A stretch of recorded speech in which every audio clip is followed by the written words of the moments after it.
સગર રાજાના 60,000 પુત્રો અને એ કપિલ ભગવાનના ક્રોધાગ્નિની અંદર બળીને ભસ્મ થાય છે અને ત્યારે એ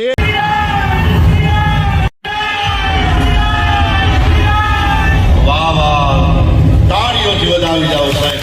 આવું વાતાવરણ આટલી મેં કથા કરી છે પણ પહેલી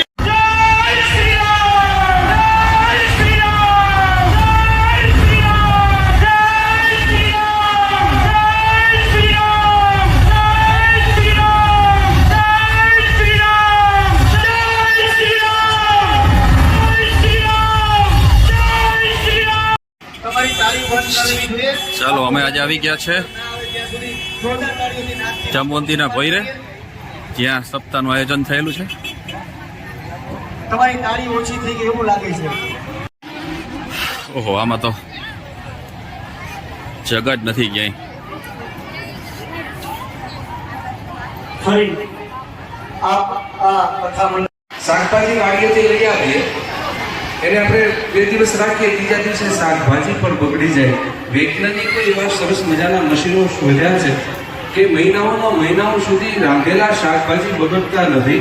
પણ મારી તમારી કઠણાઈ અને કમનસીબી એ છે, સગર રાજાના 60,000 પુત્રો અને એ કપિલ ભગવાનના ક્રોધાગ્નિની અંદર બળીને ભસ્મ થાય છે અને ત્યારે એ જ પૂર્વજોને ઉદ્ધાર કરવા માટે એ વખતે બરાબર ત્રીજી પેઢીએ ભગીરથ આવ્યા છે અને હવે પોતાના પૂર્વજોને ઉદ્ધાર માટે માં ગંગાને પ્રાર્થના કરે છે.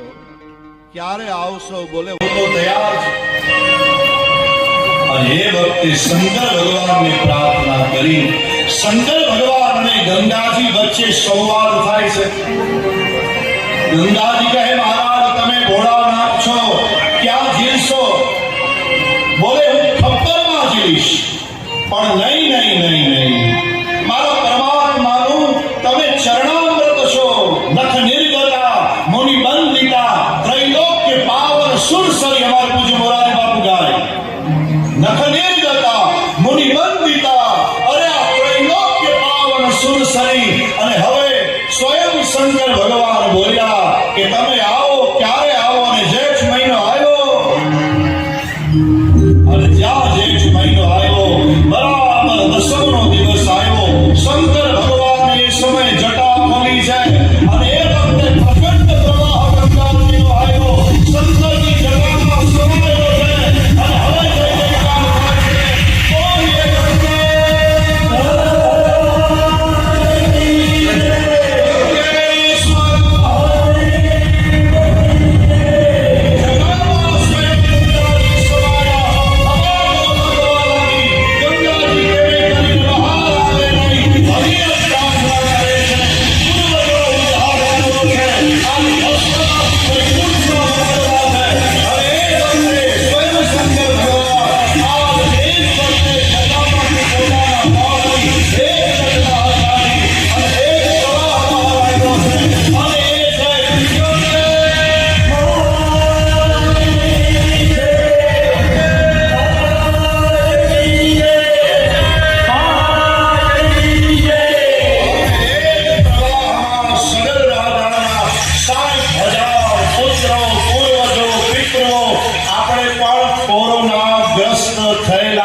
કોઈ એક જીવાત્મા છે આજ પુણ્યાત્મા બને છે. કારણ કે ભાગવતની ગંગા, ભાગવત કથાની ગંગા, સુરસરી કી ધારા આજ ગંગાજી આપણા પૂર્વજોને પાવન કરે. એટલે આ સમયે તમે ક્યાં બેઠા છો? હરિદ્વારની આરતીમાં છો. એવા ભાવ સાથે લાખો લોકો હરિદ્વારમાં ઉભા હોય. તમે હાથ ઊંચા કરીને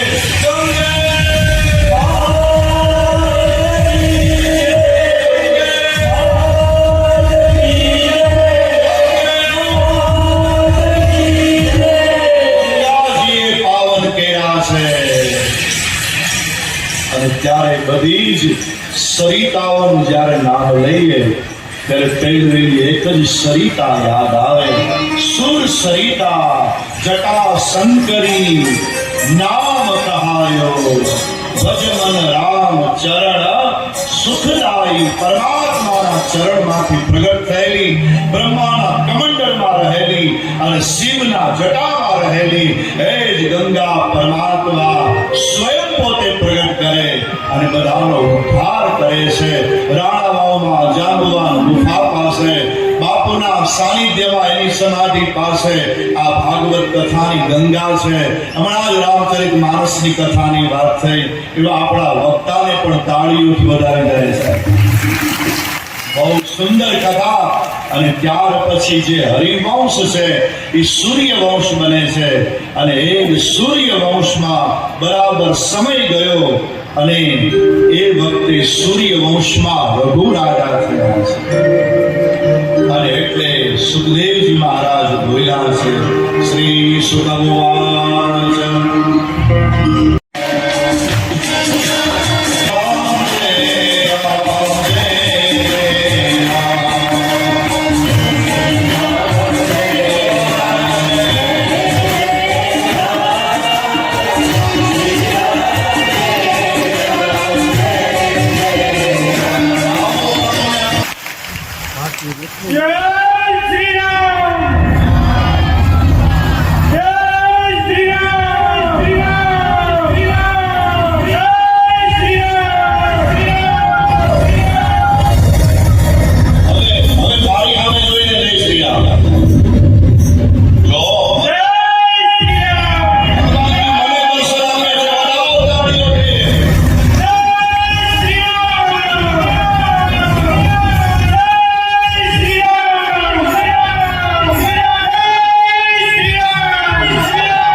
એટલે આખો માંડવો તરત સાથે બોલવો જોઈએ, હાથ ઊંચા કરીને. હો હાલો.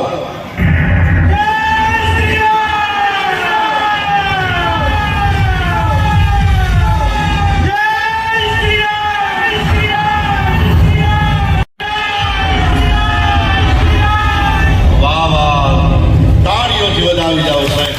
આવું વાતાવરણ આટલી મેં કથા કરી છે, પણ પહેલી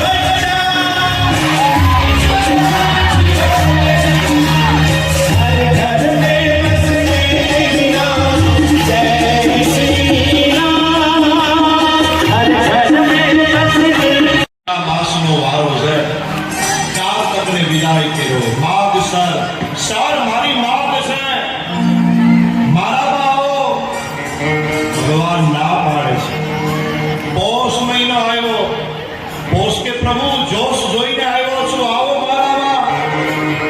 ના પાડી. મહા મહિનો આવ્યો, મહા મહિનાને પણ ભગવાન ના પાડે છે કે આ મહા મહિનો તો મહાદેવજીને દીધો છે, શિવરાત્રી. અને એટલે અહીં જાંબુવાન ગુફાએ શિવરાત્રીનો પણ મેળો થાય છે. વધાવો તાળીઓથી. ફાગણ મહિનો આવ્યો. ફાગણ કે છે મહારાજ અમારી ગણના કરો. ભગવાન કહે કે નહીં, પ્રહલાદની રક્ષા થઈ છે અને એમાં પણ વામન ભગવાન ઉપર પણ કૃપા થઈ છે, ભયોવ્રત થયા છે. આગળ વિદાય કર્યો.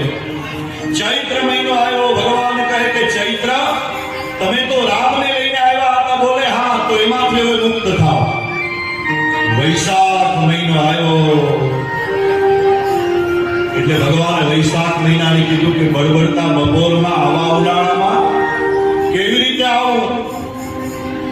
આગ લગી આકાશ में जर जर लरसे अंगार, संतन होत जगत में तो जल जात ये संसार. વૈશાખ મહિનામાં નરસિંહ ભગવાન આવ્યા હતા. ગઈકાલે આપણી કથામાં નરસિંહ ભગવાન હતા. વધાવો તાળીઓથી. થોડી ગર્જના ઓછી કરતા હતા કારણ કે મોડું થઈ ગયું હતું.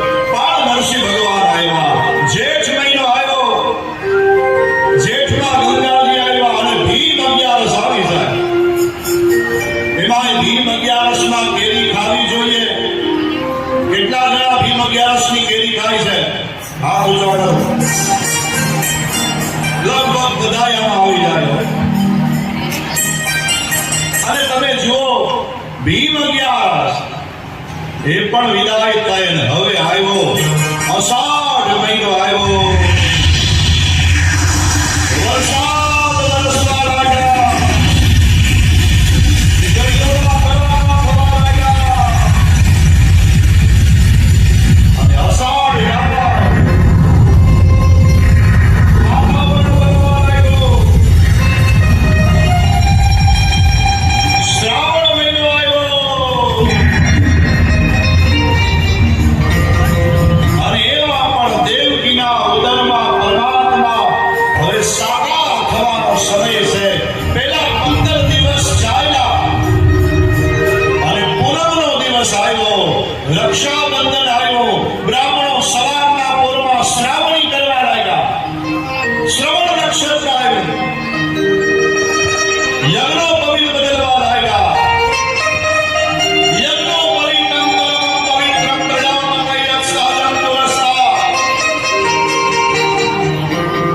બ્રાહ્મણો વેદ મંત્ર બોલવા લાગ્યા એકમ આવી બીજ આવી ત્રીજ આવી ચોથ આવી અને પાંચમ આવી છઠ આવી અને રાંગણ છઠના ઠેકડા થવા લાગ્યા બનાવો તાળીઓ લીધા આહા ફરસાણ થેપલાઓ એવા સરસ મજાના આશીષભાઈ કહેજો એવા સરસ મજાના થેપલાઓ થવા લાગ્યા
પૂછતા શું છે એમ? યમુનાજીને સરસ પ્રસાદ એવું છે ખબર નહીં.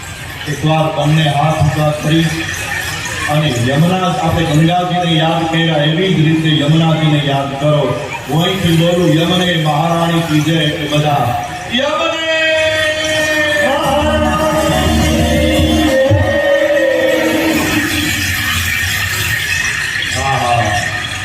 બહુ સુંદર વાતાવરણ છે.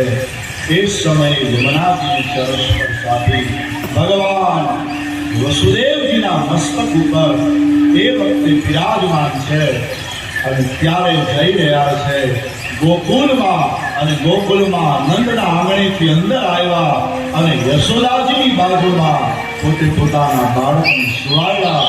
એની તાજી જન્મેલી દીકરી લઈ અને વસુદેવજી આવ્યા, જેલના બંધનો આવ્યા અને એ કન્યા રુદન કરવા લાગી, રડવા લાગી. ત્યાં તો કંસ આવ્યો, એ કન્યાને ઉઠાવી અને પછાડવા જાય ત્યાં તો કન્યા લલાટે લાટ મારી આકાશમાં એ કંસ, તું મને શું મારવાનો હતો? તને મારવા વાળો જલ્દી નીકળો અને એ છે વિંધ્યવાસિની વિંધ્યવાસિની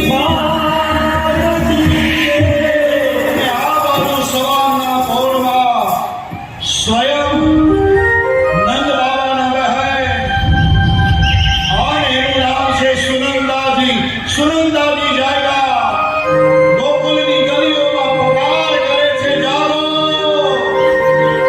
અરે જાગો, દેવું ચરાને જાના હૈ. અને ત્યાં તો એ સુનંદાજી નંદના આંગણે અને હવે યશોદાજીની બાજુમાં બાળકને જુએ છે. આંખ ભરાઈ આવી, અરે મારા ભાઈને ત્યાં પરમાત્માએ દીકરો લીધો છે, લાલો આપ્યો છે. અને એ વખતે એ દર્શન કરી અને લાગણીશીલ આંખો સાથે સુનંદાજી નંદ બાબાને સમાચાર આપે છે, ભૈયા ભૈયા तुम्हारे यहाँ अरे बावरी, अरे बहना, क्या बात है? अरे